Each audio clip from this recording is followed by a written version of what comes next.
শীত এসেছে আর হাঁসের মাংস হবে না এ কথা তো বলা যায় না।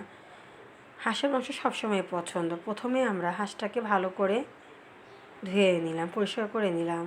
তারপরে একটি পাত্রে পেঁয়াজ দিয়ে ভালো করে ভাজা ভাজা করে তার মধ্যে দারচিনি, এলাচি, তেজপাতা দিয়ে আরও পরিমাণ মতো হলুদের গুঁড়া, মরিচের গুঁড়ো, জিরা, ধনিয়া সব দিয়ে লবণ সব দিয়ে ভালো মতো কষিয়ে নিতে হবে।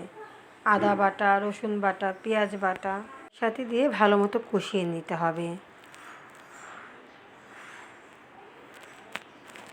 এই যে যখন তেলটা উপরে ভেসে উঠবে, নারিকেলের দুধ দিয়ে দিলে আরও হাঁসের স্বাদটা দ্বিগুণ বেড়ে যায়। তারপর আমরা হাঁসটাকে দিয়ে ভালো মতো কষিয়ে নিব। তার মধ্যে কোয়া রসুন আর আলুও দিতে হবে।